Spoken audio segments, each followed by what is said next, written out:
Hi, everyone. Welcome. Welcome, and thanks for being with us today. It's great to see you. This is very exciting. My name is Elizabeth, and I'm the founder and executive director of KidSpirit. I'm really, really glad that you were able to be with us this afternoon or in the evening, as the case may be.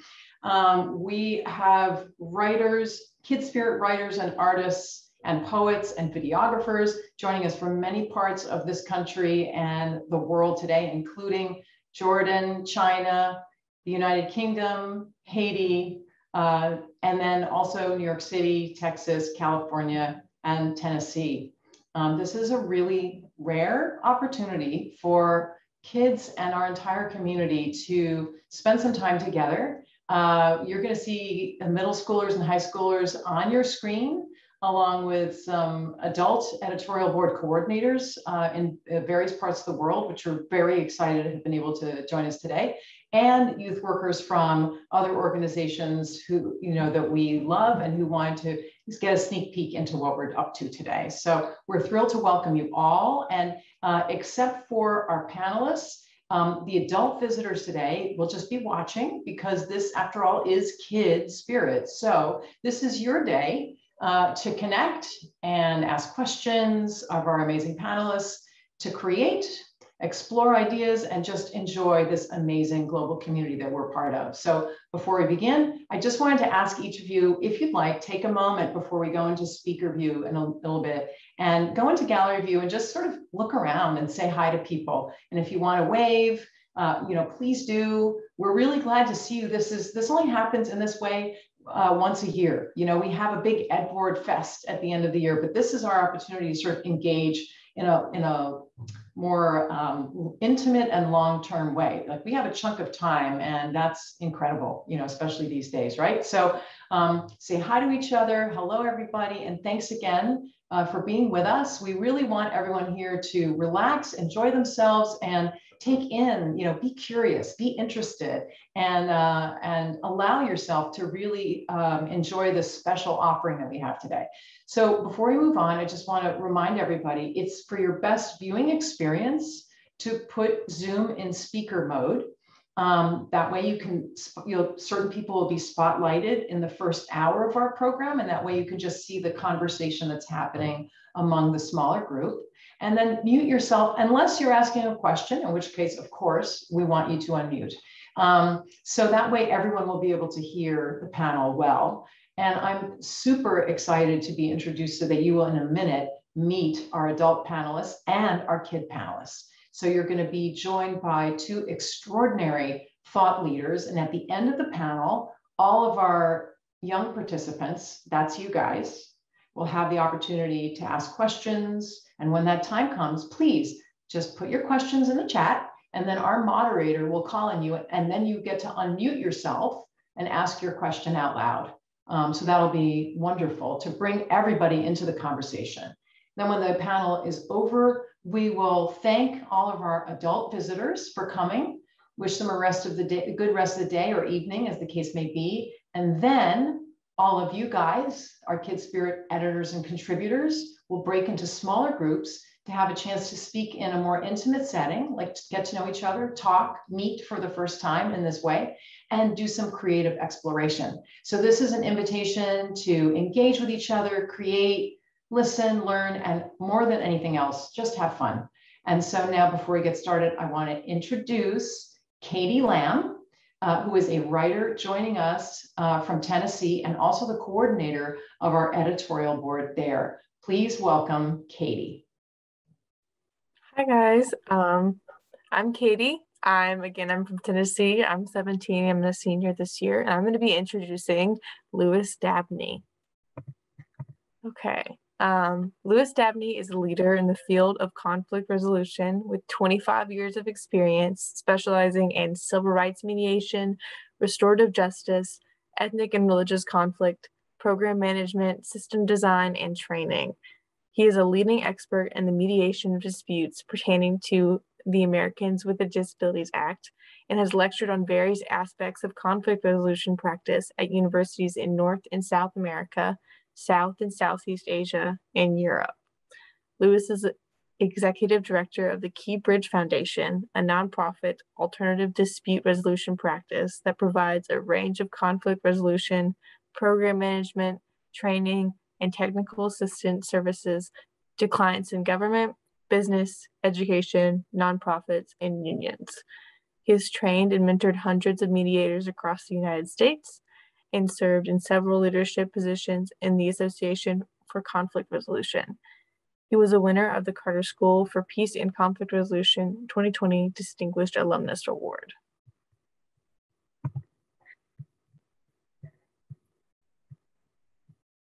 I was muted. Thanks so much, Katie. Really appreciate the introduction, and honored to be introduced by you and to have another opportunity to have another incredible discussion with the KidSpirit creators and editors from all over the world. Had an amazing session this morning. Some of you all are able to have participated in that, and it's nice to convene another group with just incredible young people from all over the world. So it's my distinct honor to introduce Keisha from Haiti, who has been an incredible contributor to the KidSpirit community and just an amazing voice in general, along with everyone here. So I'll pass it off to her. We'll do a round of introductions and then have a little sort of fishbowl panel where we have an exchange with our amazing adult thought leaders, and go from there. So Keisha. Thank you, Lewis. I'm excited to be here. Hi, everyone. I'm Keisha. And as Lewis said, I'm from Haiti. I'm 17 years old, a senior last year. And thank you for having me. I'm excited. Today, I'll be introducing one of our speakers, Emi. So Emi Mahmoud is a two-time world champion poet, Goodwill ambassador for UNHCR, the UN Refugee Agency, and was named one of BBC's 100 Most Inspirational Women. Emi co-founded a sickle cell research initiative at age 19. She has since worked with President Obama, the Dalai Lama, and Forbes 30 Under 30.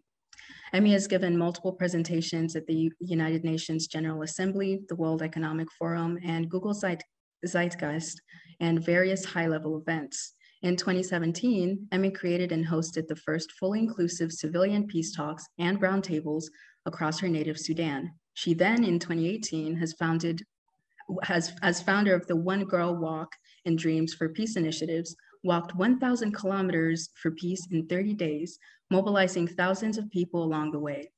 In the final stages of the 2020 Darfur Peace Agreement, Emi acted as an independent advisor on civilian inclusion and citizenship representation, putting forth unprecedented recommendations for civil liberties, gender equality, education, refugee rights, inclusion, diversity, and the rights of all vulnerable populations across the country.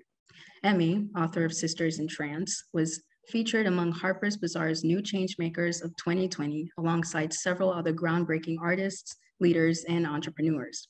Emi graduated from Yale in 2016, where she studied anthropology and molecular, cellular, and developmental biology, earning a bachelor's of science and certificate in global health. Emi's background places her at the intersection of the humanities and sciences, offering a poignant perspective on some of the most salient issues of your time. Thank you, Emi, for being here. We're all happy to hear what you have to say. Next, Satya will introduce his co-panelist, Alex. Hi, I'm Satya. I'm a freshman in New York City, and I will be introducing Alex Kronemer. So, Alex Kronemer is a writer, director, and film producer. He works to create peace and understanding in the world through his movies and many humanitarian, interfaith, and educational projects. His films have won many awards, including an Emmy nomination in 2018 for his docudrama, The Sultan and the Saint, which tells us the story of how an interfaith meeting between Francis of Assisi and the Sultan of Egypt helped end the Crusades. This film has been used in peacemaking and relationship-building efforts around the world and in the US.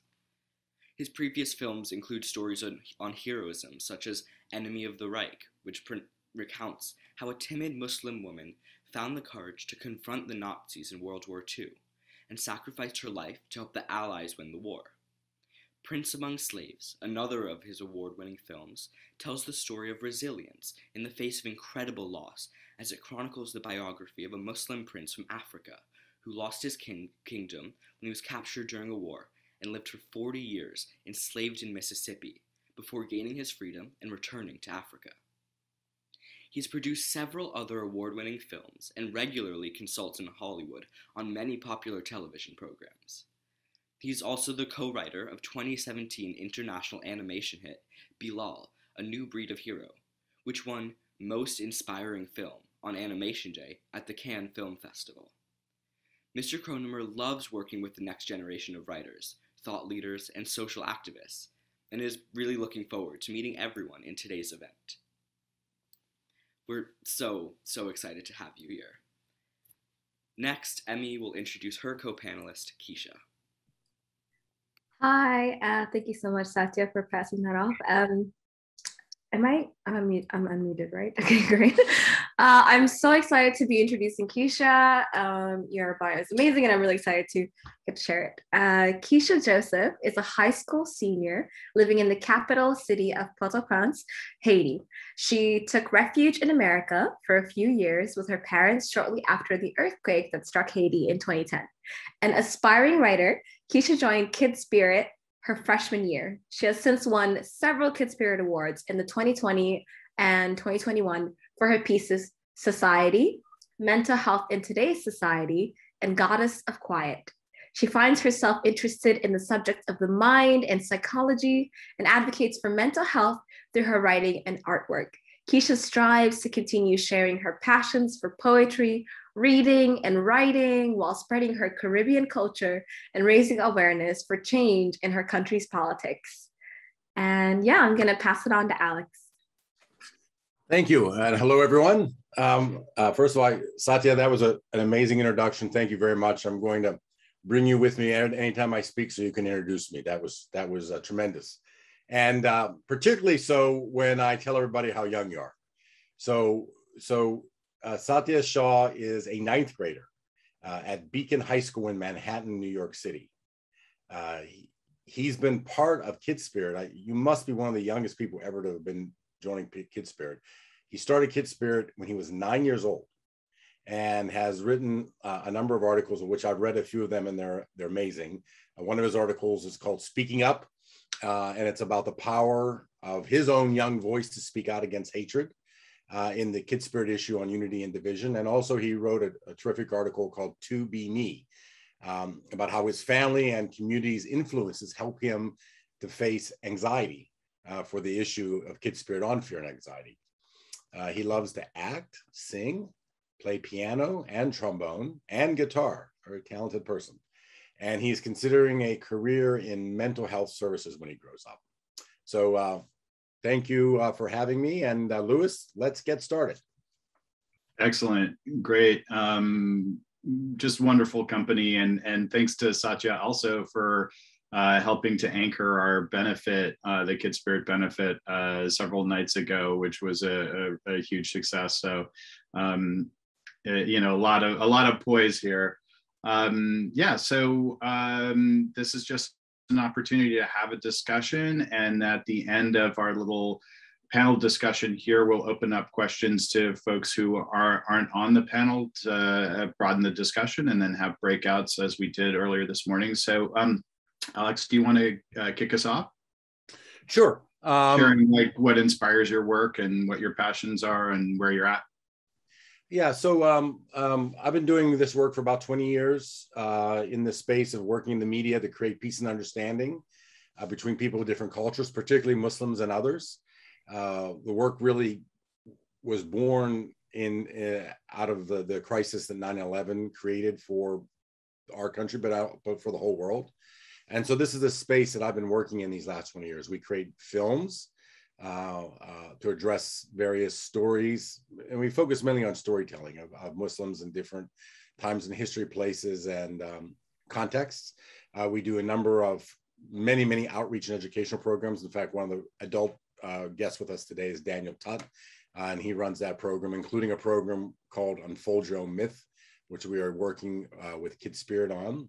That comes from the animated film that we just completed called Llama's Poem, a story of a 12-year-old Syrian girl who's escaping the violence of her time and is given a book of poetry by the 8th century poet Rumi, 12th century poet Rumi.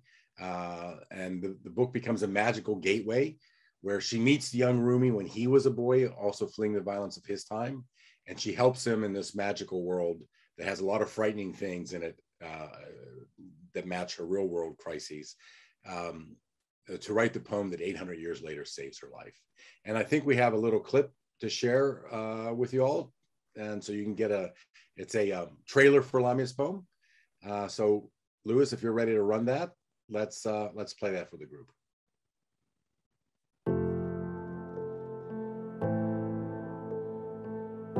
The world is full of signs that we often do not see.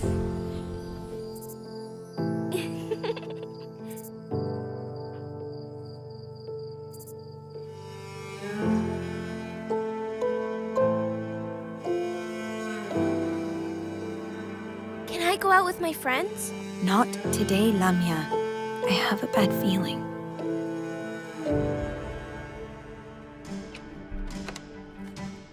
You're leaving? I brought you a new one. Do you know who Rumi is? He lived a long time ago in a beautiful city, but then conquerors invaded. He became a refugee.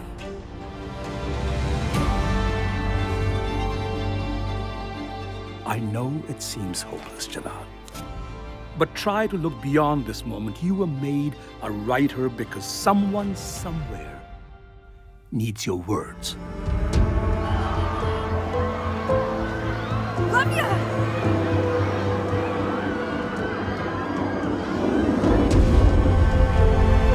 Lamia! Oh my God! How are we going to get across the sea? We'll have to pay someone.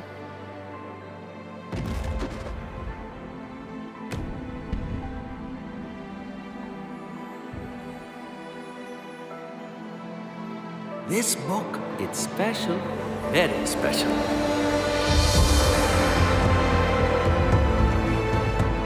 My name's Lamia. Oh, Jalaluddin. But you can call me Jalal. Jalaluddin?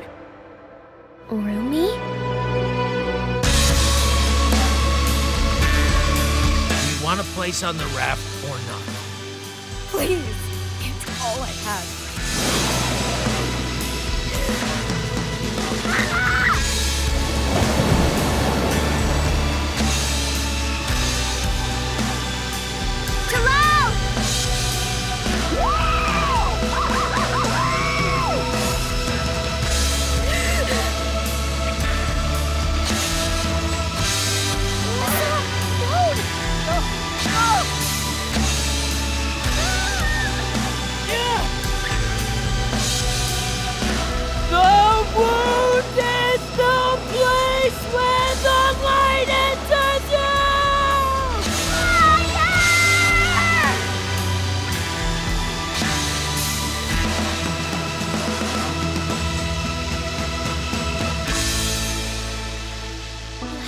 Unseen door in your own essence. It opens to an ocean of light. It carries you across time and space and connects you to the entire universe. Have you seen my daughter?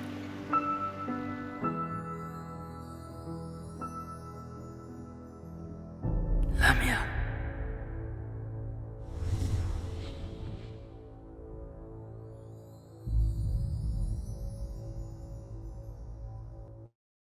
So thank you.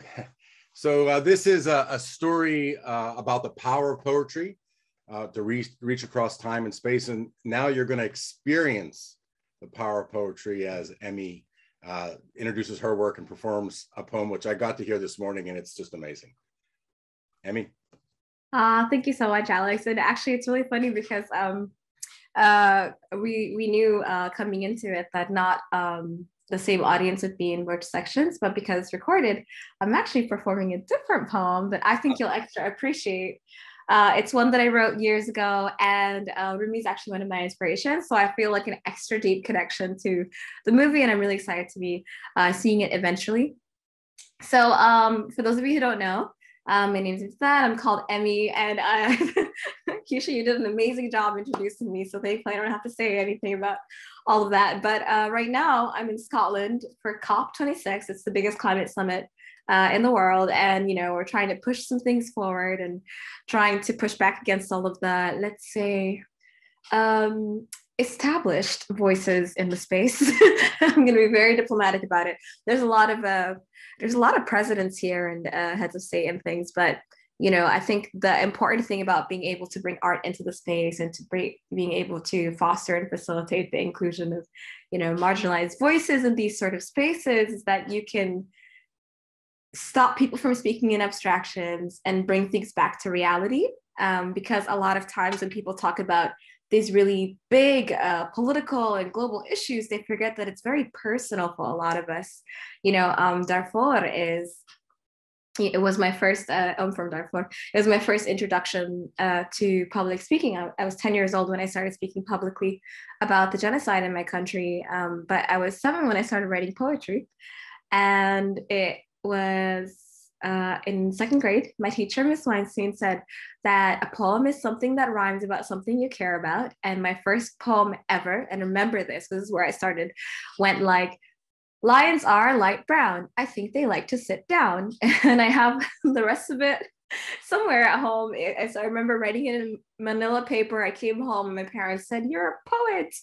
Yeah, but it wasn't until college that I discovered spoken word poetry and got to learn more about craft. And, eventually after college, I became published, and I did my audiobook last year and things. And so for me, it's just about doing the best I can to sort of answer this really pressing question in my mind, which is that if somebody did really have the words to actually, kind of like what Alex was saying, you really could just save your people with a poem. Like, what would you try and say? The reality is you have to put action behind it. And that's what I try to use the art to do, to just compel people to action. I try to help them care about things they wouldn't normally care about, and, try to heal when things have been devastating. Now, I'm excited for questions later on. I'm gonna show you an example of that. This poem is called Mama, trigger for war, genocide, and also catcalling. And yeah, I'm gonna, in case you guys are worried, I'm doing the, let's say, clean version of the poem. So, okay, here goes. So I'm walking down the street when a man stops me and says, "Ayo, sister, are you from the motherland? Because my skin is a shade too dark not to have come from foreign soil. Because this garment on my head screams Africa. Because my body is a beacon calling everyone to come flock to the motherland." I'm like, "Yeah, I'm from Sudan. Why?" He said, "Yes, you is, because you have a little bit of flavor in you. Don't get me wrong. I'm just admiring what your mama gave you." Let me tell you something about my mama.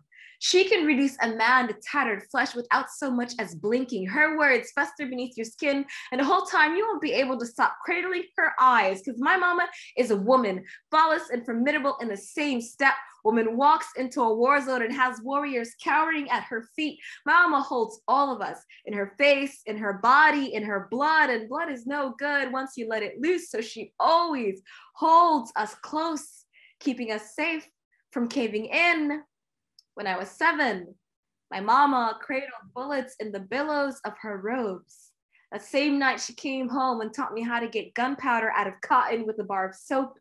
Years later, when the soldiers held her at gunpoint and asked her who she was, she said, "I am a daughter of Adam. I am a woman. Who the hell are you?" And the last time we went home, we watched our village burn. Soldiers pouring blood from civilian skulls as if they too could turn water into wine. The woman who raised me turned and said, "Don't be scared. I'm your mother. I'm here. I won't let them through." My mama gave me conviction. Women like her inherit bruised wrists, tired eyes, and a titanium plated spine. The daughters of widows wearing the wings of amputees. They carry countries between their shoulder blades. Now, I'm not saying that dating is a first world problem, but these trifling guys seem to be the kind who'll quote Rumi, but not know what he sacrificed for war, who'll fawn over Lupita, but turn their racial filters on, who take their politics with a latte when I take mine with tear gas. Every guy I meet wants to be my introduction to the dark side, wants me to open up this obsidian skin and let him read every tearful page, because what survivor hasn't had her struggle made spectacle? Don't talk about the motherland unless you know that being from Africa means waking up an afterthought in this country. Don't talk about my flavor unless you know that my flavor is insurrection, it is rebellion, it is resistance. My flavor is burden, it is grit, and it is compromise. And you don't know compromise till you rebuilt your home for the third time without bricks, without mortar, without any other option. I turned to the man and said, my mother and I don't walk the streets alone back home anymore. Back home, there are no streets to walk anymore. Thank you. Thanks, guys. Well, I'm speechless. Yeah, just amazing.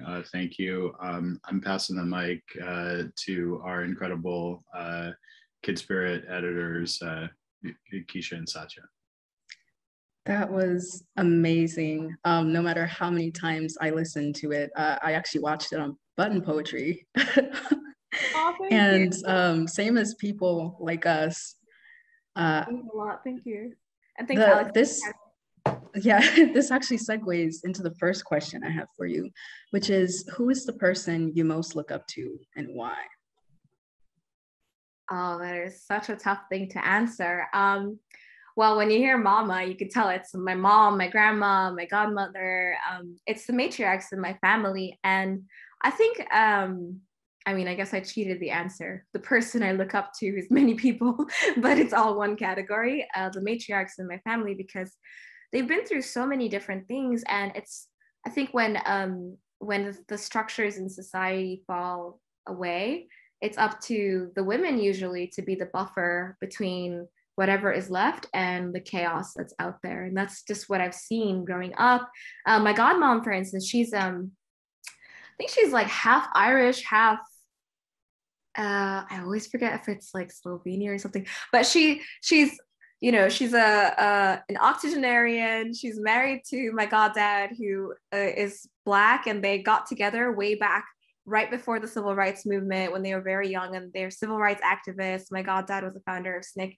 And just hearing some of the stories that she told me, just growing up, and just all the stories that she's been telling me, it's like we have completely different upbringings and different lives, but she still has so much in common with my grandmother, may she rest in peace, my mother, and all the matriarchs in our family. It just seems that when things start to fall apart, it's usually conditioned in us culturally and otherwise to sort of just have the strength to pull everything together. And I don't think it's something that happens intentionally. It's something that happens by necessity. And so I really look up to them, because I think under extraordinary circumstances, I've seen women just deliver the most impossible results. And yeah, so, you know, I love my dad very much, but, but my answer is going to be the moms in my family every time. Yeah. Thanks for the beautiful question. Am I supposed to ask now? All right, I'm going to ask a question then. Oh, don't be scared. No, it's a good one. I loved reading your bio, and it really resonated with me because I'm a former refugee myself.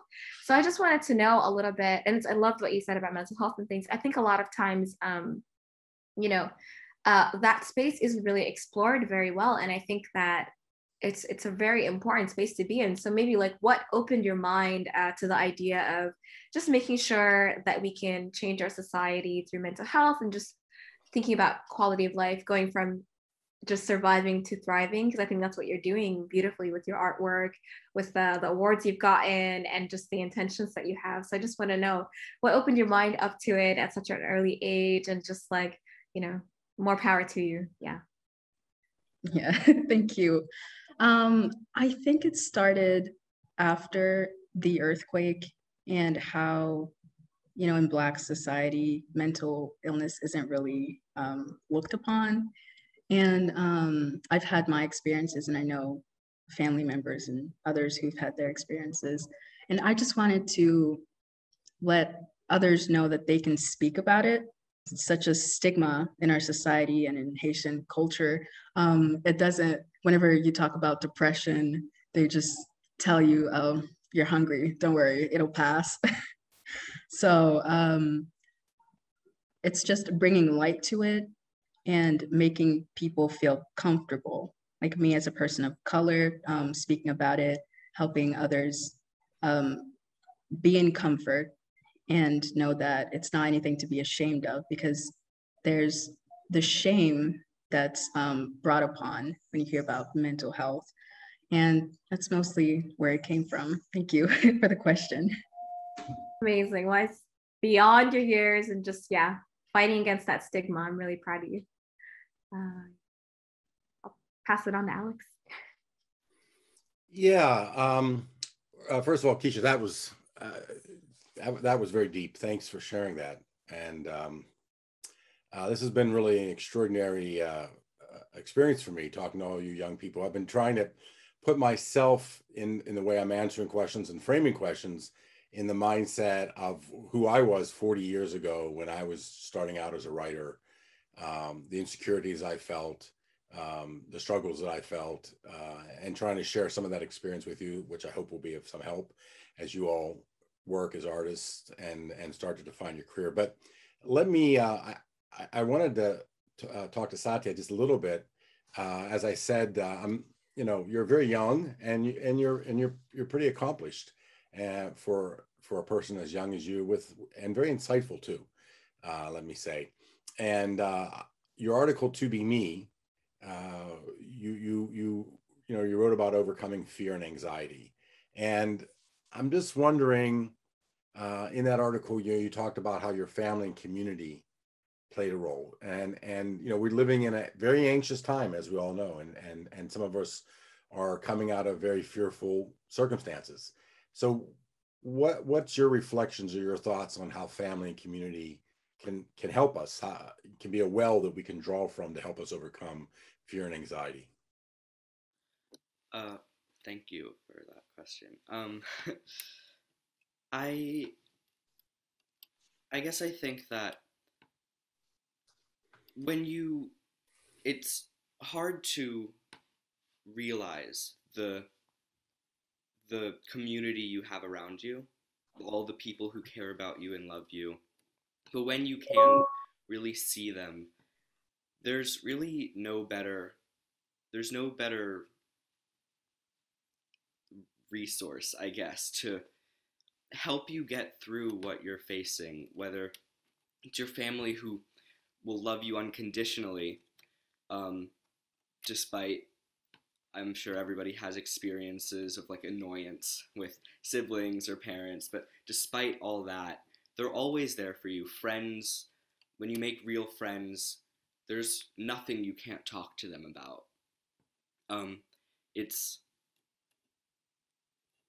COVID definitely put everybody a little bit on edge. Everybody was kind of in their shell more than ever. But as we are leaving as everybody gets vaccinated and places start opening up and people start going out more, I think it's really important that people start talking more to their family and friends and their community, and just knowing that everybody went through this. How would you recommend starting a conversation like that? I'm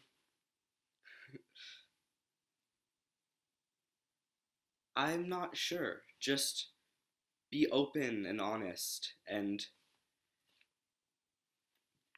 like call a family meeting or something like that. I don't know. Right. Bring everybody together and just have an honest conversation. Great. Well, that's good advice. Thank you. So Alex, I was wondering, you started filmmaking, you said 20 years ago. And you've done some really incredible work in that time. I was just wondering, like, what message what overarching message do you try to convey through your films? Well, that's a very good question. And, you know, I was talking earlier, and I may speak again about, again, addressing sort of you all where you are right now as young artists developing a career. I talked earlier about the idea of developing your voice and how you do that, because that's kind of what the first thing you have to do in order to really be moving ahead, publicly at least. And there's a difference between writing for yourself and writing for a public, but publicly at least, as an artist and as a writer. And part of doing that is identifying the audience that you're writing for. In our film Lamia's Poem, the young Rumi that we portray is very conflicted in the story. He's fleeing the violence of his time, which is the invasion of the Mongols. Those of you who have been through, I think, 11th grade, you'll have learned about the Mongol invasions and what the devastating effect they had on really much of the world, but particularly the Middle East. And so he was a refugee. He was a displaced person for many years. And in our film, we portray him as somebody who's caught between the desire to fight them, become a soldier, and write poetry, which he is beginning to feel is really pointless and meaningless. Why is he doing it? What does it matter to the times that he's living in? And his father really, and this is actually accurate in the historical record, his father convinces him that he's writing not just for maybe somebody today, but for people he's never going to know, people who need him in a certain way. And he had to define who those people were. And in defining that, he finds this dream world Lamia 800 years later, who's one of those people who needs him. So getting to your question, for my own sense in starting this work, the people that I was really trying to address, the theme I was really trying to get to was, in essence, one of reassurance. Reassurance that, we all basically are good people, and we all basically want good things for each other. And that's sometimes hard to see. Particularly, I began this work right after 9/11, particularly after 9/11 happened and the world was so divided and until now has been at war with each other and in many ways, you can't even begin to count how many lives have been ruined by that. And it's a period where it'd be very easy to lose your entire faith in humanity, and to despise one group versus another group. And so the work that I've been trying to do has been to try to reassure people through these stories that we tell that there's something good in everyone, and you can always find that. And then you should not only can you find it, but you should look for it, because sometimes it's not easily apparent. But that's what we're all going to be held accounted for someday. Is, did we, at these crossroads moments in history, did we work for the good, or did we work ultimately for the forces of harm? I really, really love that. And I just want to maybe just add to it a little bit, just to ask you guys in the same vein that Alex is saying, what are some of the most encouraging moments that you've had or experienced in your young life as artists? Oh, and I asked this earlier, but, do you see yourself as an artist? When did you start calling yourself an artist? And just like, where did you find encouragement for that? And then a second question, just to think about a little bit the future a little more, what kind of spaces do you think we need to be creating, both virtually and in person, to just foster that feeling of encouragement and support? Like, where do you think you can flourish? Because I loved what both of you were saying. And Keisha, that really resonated with me, everything you said about the Black community, the stigma with mental illness. I've just been nodding my head vigorously, because I'm just like, yeah, this is so real. So anyway, so just where have you felt most encouraged, and do you see yourself as an artist? When did that happen? And just what can we all be doing to sort of nourish that more? What kind of spaces can we be creating? I guess I'll go first. Funny thing, To others, I'm known as the artist, really, but I've never really seen myself as an artist because, and I know it's a bad mindset, but I just think I have to do something big to be considered an artist. And I was listening to your panel, the first panel earlier, and you were talking about writing for yourself and not worrying about who's like behind your shoulder looking at your work. And I think that's the kind of community that we should create.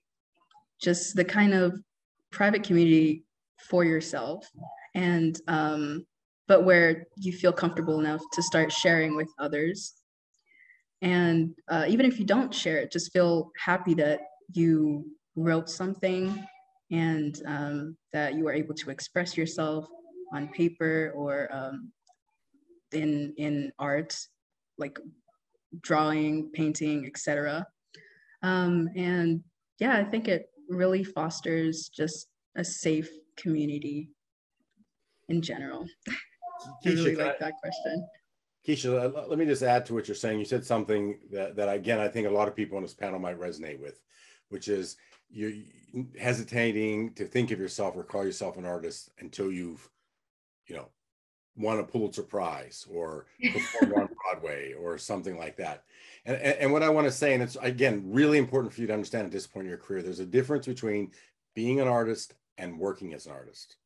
And you're an artist, you're being an artist when it's own reward for you. When you sit down to do artwork or write or something, and at the end of it, it's an end in itself. It's been worthwhile to spend that time. Then you're being an artist, right? You're working as an artist when you're taking that work at some point and trying to get it into the public in one way or the other, either for money or for acclaim or just to connect with other people. That's working as an artist. And obviously you have to be an artist to work as an artist, but they're different things. And at this point in your lives, you can call yourselves artists as long as what you're doing it creates its own, as I said, its own end for you. You, at the end of whatever when you're done writing, you're done drawing something, you feel good about it, or it's done something for you. Now you are an artist. That's when you can say I'm an artist. And then later on, you're also young, and you got a long way to go. I mentioned earlier in the earlier panel, as someone once told me, it takes about 10 years to become an overnight sensation. So you have to work a long time and develop your craft and get lucky. And there's a lot of things that have to happen before you start seeing success in the world. But you're an artist all the time, as long as you're doing it for that reason. I love that. I love what you said. Also, it really resonated with me, and I almost wanted to interrupt and say, don't say the bad mindset about yourself. Don't use those. Anything that you wouldn't say to your best friend, don't say it to yourself. I'm so serious. It's like we beat ourselves down, and the magic of oppression, the very bad magic of oppression is that if you're oppressed long enough and at your age and everything, you are young enough to have already faced a lot of that, all of you, every single person here. The magic of it is that if it happens long enough, you just do it to yourself, and it doesn't have to come from the outside. So I have a very radical view of calling yourself an artist, which is that if you call yourself an artist, then you are. That's it. You don't have to, and to prove it, I did this fellowship once. It was really awesome. It was like this writing residency, and it was it's a funny background story. This woman, she got a bunch of land, and she's like, I don't know what to do with the land. Oh, I know. I'm gonna build like 7 cabins and make it a women's art thing. And yeah, I'm serious. It's really cool. It's on Whidbey Island. Doesn't matter. The point is, very feminist, very, very cool. Got there, and I was like, okay, what are my responsibilities as a writer in residence? They said, okay, you have to show up for dinner every day. I was like, and they were like, and that's it. And I was like, wait, what? And I was like, do I have to write? Do I have to create? They're like, nope, this is just for you to clear your head and just, show up for dinner every day. And that's it. You can have lunch or breakfast however you want. And you get to live in this cabin for a month and, meet other artists, and that's it. And it blew my mind because it felt like it was, and I remember the director, he said, if you want to just pick flowers every day and put them in a vase, I'm serious. This is what I'm trying to say. So the way that I came up in this art space is that I learned that when you take ownership of that word and you define your own success, without a Pulitzer, without anything, like, because I was saying, like, if the definition is going to be what you're awarded, then I'm not an artist, right?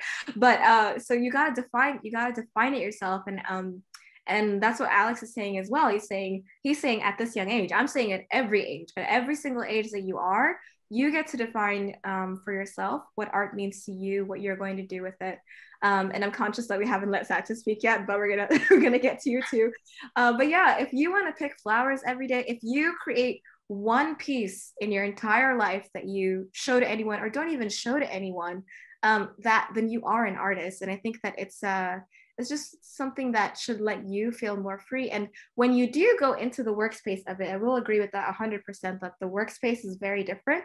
Be very careful to save some of that art for yourself. So be very, very careful to not let it all be about your, paying the rent and all of those different things.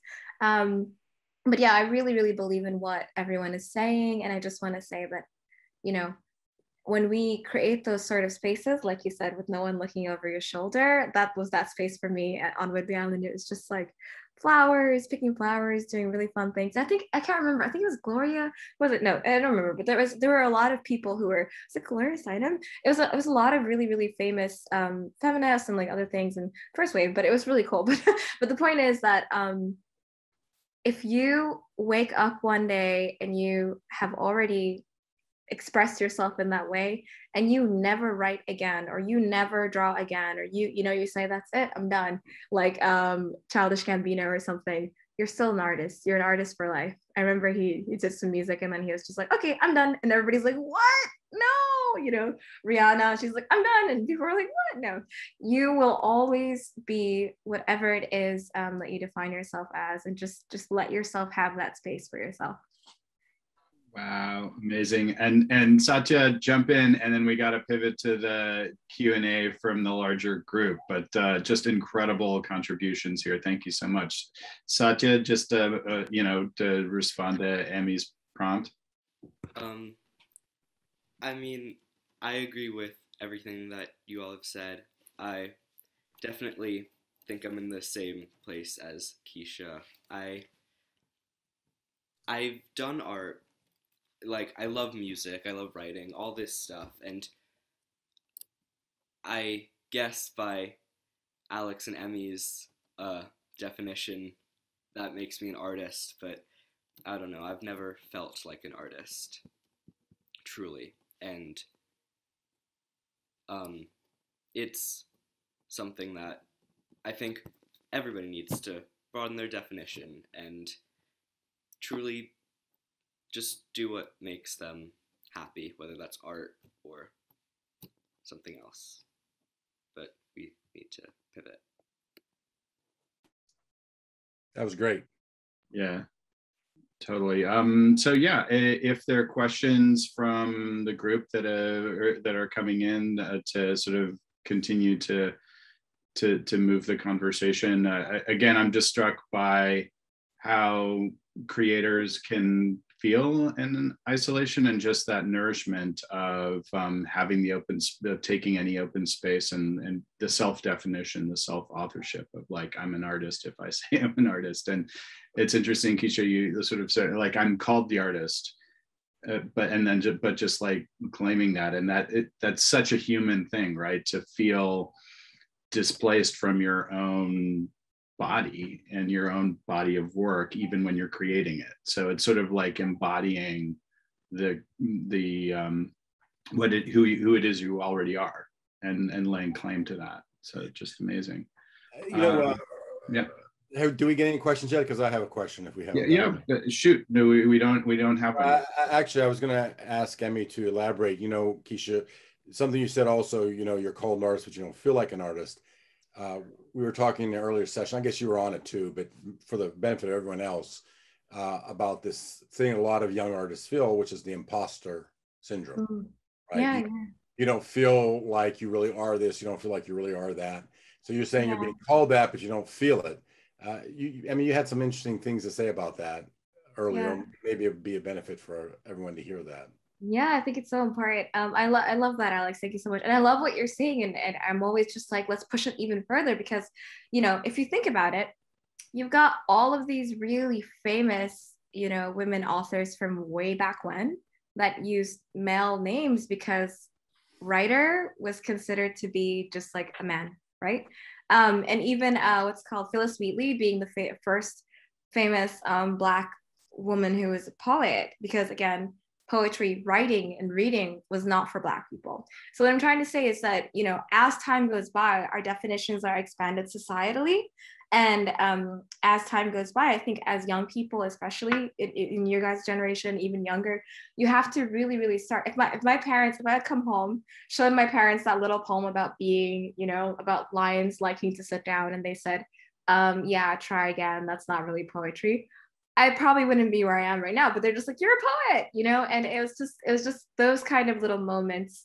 I think the way that I would elaborate on it is this: it has to do with one of the exercises I had one of the group do earlier, which was just to try to tell me 3 things about themselves that I would really need to know before I could even begin to understand. So 3 things about yourself that I would need to know to even begin to understand you, because a name is never enough to capture everything. A bio is never enough. We spend a lifetime trying to know ourselves. How can anyone know you or your art or your person in just like a small meeting, or so the moment that you feel comfortable taking on that title, then you have the right to define it. I'm going to ask Alex for a little bit of help. What did he say it was that I needed to reiterate from earlier? Because I'm totally just super passionate. No, you did good. You hit on it. And I was just talking about this idea of the imposter syndrome. The imposter syndrome, right.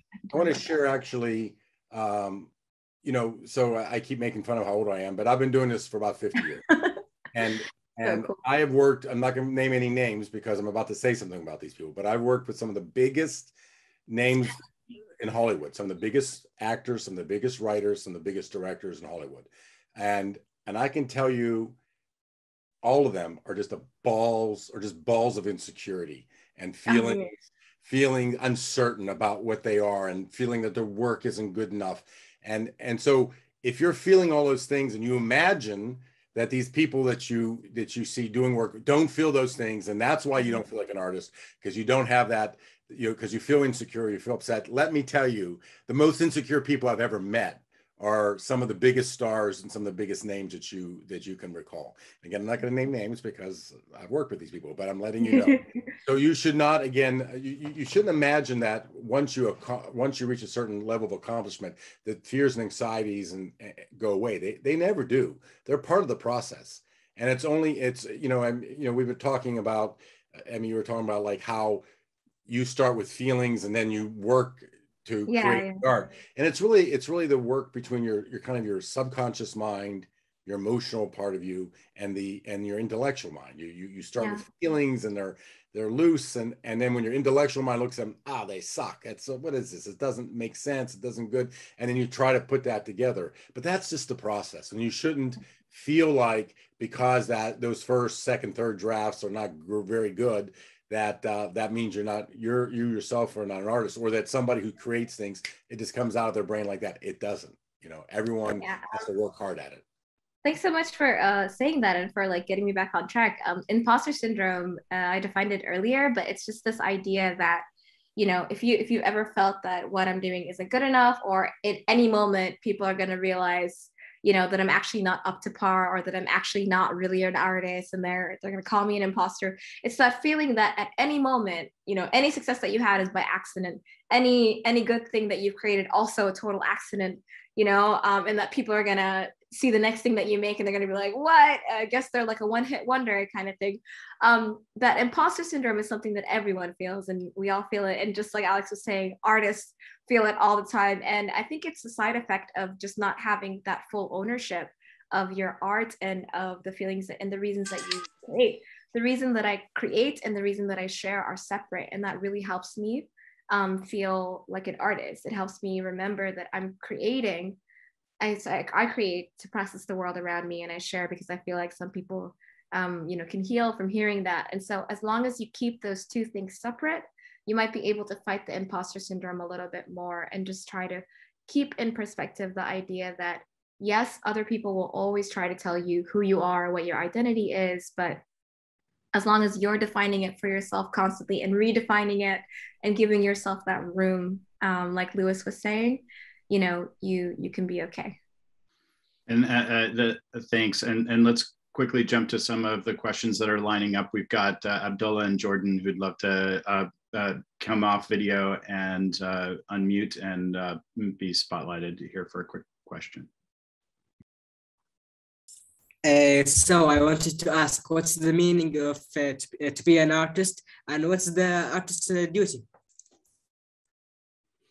What's the meaning of being an artist, and what's the artist's duty? Well, first of all, Keisha, Satya, would you like to just venture your own opinions on that? And then Emi and I can maybe offer something as well.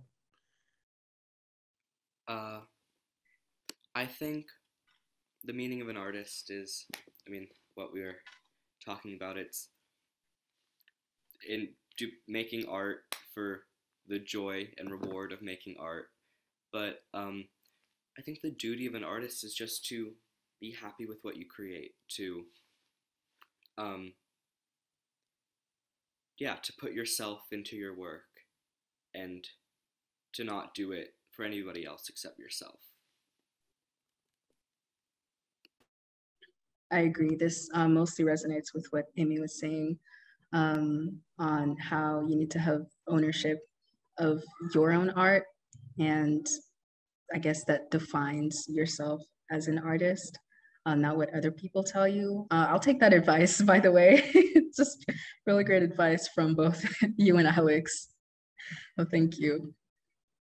I mean, I would answer saying, I would focus on a question on the duty of the artist. I mean, I think the duty of the artist is, you know, the forces of chaos are always around us. And I think the duty of an artist is to try to create order out of that chaos. You know, I mean, like I, as a filmmaker, you know, you impose this very artificial act 1, act 2, act 3 on events. Life does not have act 1s to act 3s. They don't come to neat conclusions. But without somebody, without an artist, without, in my case, a filmmaker, imposing an artificial order on events, we're left, you know, talking about fear and anxiety, we're left feeling fear and anxiety all the time. You know, it's by taking events and saying, these good people, these bad things happen, this is how it came out at the end, it was happy in the end. Most stories that we like have a happy ending, but most of them in the middle have bad things happening or obstacles that our characters have to overcome. But that storytelling reassures people and brings people a sense of order out of the chaos and allows people to move forward. The project that I mentioned, this Unfold Joe Myth, is about that. It's having young people like yourselves who are coming out, who are refugees or displaced people of some kind or another, or at risk youth, using art like Emi does, like, you know, to tell stories like that amazing poem she just told. I mean, you know, walking down the street being catcalled, if you're just left with that, if that's all you're getting in your life, you're quickly overwhelmed by that. But you take that, and she puts that into a poetic form that we all hear, and she creates order for us. She helps us put that in a box and helps us deal with it in our own hearts and also externally. So that's the duty of an artist, is to create order out of chaos. And I'll just add very quickly that the duty for me has always been just whatever is called for within comfort in that moment. Most of the art I create is to inform. Sometimes it's to entertain. Like, I don't tell anyone this, I'll deny it, but I write raps sometimes, but I don't share them publicly, like very publicly. I just share them with my friends and stuff, and everybody loves it, and it's just hilarious. But it's just to entertain, right? And sometimes it's to inform, sometimes to condemn, sometimes to, you know, answer these questions that just won't go away. And I think that's something that's really, really cool. Just like a two-sided answer to what Alex is saying. Like, yes, we definitely create order. My answer is, how do we create that order? We investigate those questions, those things that come to you. How do you organize them? Mine has always been to investigate. If you've ever had a question that you just can't seem to answer, you know, there's some people whose art answers the same question a million different ways throughout their entire life, right? There's always just so many different kind of ways you can approach things. And it's almost like what haunts you. And I take that and I just turn it into art. And I'm sure everybody has something that makes them want to investigate. Sylvie in NYC. Sylvie. Hi, Emi and Alex, I think you've touched on this a bit already, but and for Keisha and Satya as well, how does your activist work impact and inspire your creative work and vice versa? Who would like to take that first? Keisha, you look ready to answer. I know, I was like, I saw the face you just made, Keisha, so I wasn't gonna call you out, but. I'll just say, so, I mean, in my particular work, so like I said earlier, my work, my creative life has happened in the context that for some of you may seem very distant or fading away. And that was the crisis that 9/11 created in the world. And many of you, some of you weren't even born when that happened. In fact, probably a lot of you weren't. But that was, it really created almost a world war, that event. And I don't mean just in the world, but also in our own country, in our own hearts, in our own families. And so that's been the context that I've worked in. And I spoke earlier about, being at the end of my career or approaching the end. And I wasn't really even speaking so much about my age exactly. I mean, I'm not so old, but just sort of saying that the environment that has shaped the work that I have done, there are new issues, environmental issues. People weren't really talking about environment as a crisis 20 years ago. And now we are. So there are new issues that's going to inform your work. And so the balance between I consider myself an activist through my art. Art is a tool. It can be, as Emi was saying, though don't quote her, even though I saw you all were posting that you do things out of fun sometimes. You said that, just your rap song. So we have you on record as saying that. But that, a lot of the, art can be your means to activism. They're not necessarily different things. And that's how I view the work that I've been doing, and Daniel, who's on this call with us, and others have been doing these last 20 years, is using that to try to make a better understanding and to try to bring a certain amount of peace and understanding to a world that for a long time has had very little of that. Yeah, I'd love to hear from Satya too. My answer is going to be a little bit artsy. I try to sort of create the kind of world that I want to live in or I wish that I lived in. And I think that's how the activism and the art work together. Sometimes the art helps me reach people where they least expect to be reached.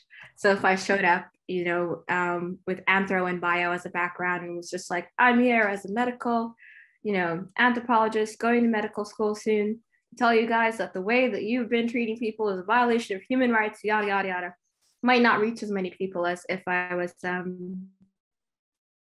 coming into the space and saying, I'm going to share a poem. And then at the end of it, they've been Jedi mind tricked and they're just like, I want to do something about it. So anyway, what I'm trying to say is that sometimes a gentler approach is required. And sometimes all of that emotion and that drive, when contained in a masterful way in art, it opens conversations and it's a conversation starter. That's how it's served in my place and how the two inform each other. The way that I react to the world creates the art, and then the art helps me get the world to react the way I want it to react. Yeah, art, I mean, here's the key. Art conveys information through emotion. And that's what makes that information sticky and can change hearts and minds. When you're just throwing out ideas, it's an argument. And I don't know how many of you have been involved with arguments, but in my long life, very few arguments, the great points I make hardly ever convince anybody, right? People usually remain entrenched in their ideas. But when you present something that's got heart to it, got emotion to it, that people can relate to it, people can connect to it, that's how hearts and minds begin to get changed. And we've seen it in our work all the time. Storytelling is a very powerful way to to be an activist for the causes or the issues or the concerns that you have.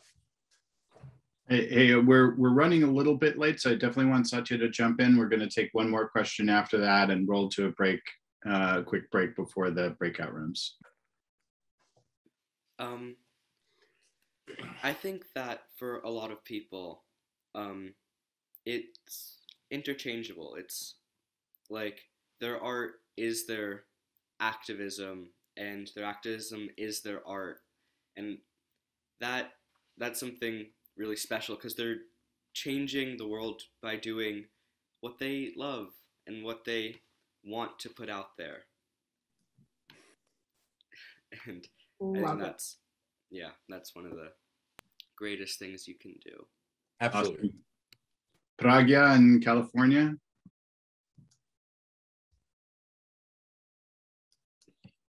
Hello. My question is, what is the most important contribution you believe that you made to our world? I'm sorry, I know it's a loaded one. Just curious. Okay, I'll mute now. Awesome question.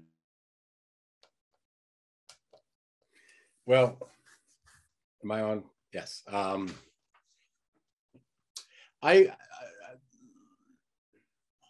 I would, in some circles, I would answer that question by saying my children, but I know that's not relevant to what you're really asking. To me, the most important contribution I feel like I've made in my work is giving particularly Muslim youth the idea that they can be in this space, that they have a voice, empowering Muslim youth to use their voice to be in the space of artists and writers and content creators. When my partner and I started this work 20 some years ago, I remember we went, we got the Writers Guild of America, the list of all the writers for Hollywood, 10,000 names. And in those 10,000 names, we only found 2 Muslims, only 2. And that was a state of affairs 20 years ago. And I feel like, one of the things that I know that we've done is we've inspired so many people, so many young people to enter this space. And now, I mean, there are literally hundreds, and in fact, many television programs and movies now routinely feature positive Muslim characters, positive Muslim storylines. So I consider that to be, and that to have been very hard work in this context. I keep talking about the 9/11 context. That was very hard to achieve, particularly in the early years following 9/11. But I would consider the biggest achievement that my work has made, and my children.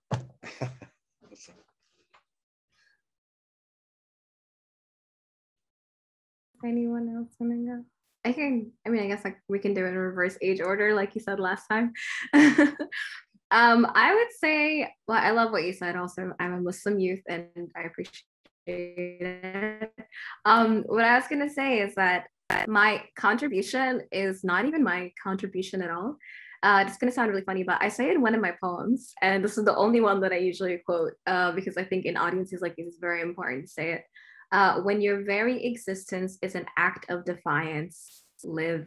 And that's it. And so my contribution to the world is just trying to stay alive. And I think that's something very, very important, especially for like young people to hear, that a lot of times you think that you are the world will try to tell you that you're too young to have made an impact, you're too new, you're too fresh, you haven't done enough, et cetera, you don't know enough, et cetera.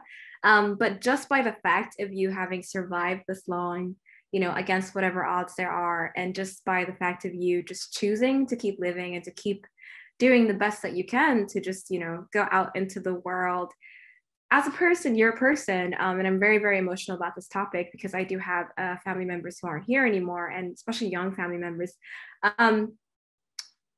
There have been, a lot of attempts to erase my people, me physically and, otherwise. And it's just waking up every day and doing my best to have a good day and just make sure the last day the next day is better than the last and things like that. That is a very, very good and excellent contribution to the world, because the reality is that when you do the things that you're going to be doing, it's either you're going to be doing them or somebody else is going to be doing them, right? And just by the virtue of you being the one who's doing them, it already is significant. It already means something very, very powerful. So I love your question. I know it was like you said, it's a loaded question. It's not a loaded question, it's just a hard one to answer, because when I think about accomplishments, I don't really think about the things that people put in bios or like any of those things. I think about just the one that has been the hardest for me to do, which is just living in the face of all of this, the things that the world throws at young people, especially, and people of color, just everyone, especially young people these days. I think it's really, my youngest siblings are 5, 11, 14, and 19. My sister's 25 and I just turned 28. So, my baby siblings think I'm totally old, and I'm sure you guys do too. But, but what I'm trying to say is, like, I see them and I see them struggle every day, and I try to tell them, hey, listen, I'm so happy that you're here, and the world is better that you're here. So I just hope you'll remember that. Awesome, Emi. And I think we should let Keisha and Satya have the quick last words and cut to a needed break. And then when we come back, we'll be popping up in our breakout rooms to do a little more informal work. I'll make this quick and short so everyone can go eat or have a little break. But I really like what Emi was saying, because I think my contribution, I just really like helping people in general. So at my old school, I would just encourage everyone. And I think this also answers last question of an artist's duty. So I would encourage them to make art, to just write. Like, I know a lot of people would come to me and just talk to me about their problems, or just say, hey, Keisha, can you look over this? Tell me what you think. And I would tell them that, it's perfect. Like, it's great. Continue doing that. And it's just nice seeing the satisfaction on their faces when they get that encouragement, because not all the time you get that as a child. Sorry if you hear my brother in the background. But so yeah, that's just me and my writing, encouraging others to also speak out. That's, I feel, is my greatest accomplishment. Still going. That's beautiful. I'll keep mine short and sweet too. I'm young, and so I haven't done much. So there's not much for me to choose from. But I guess what I'd say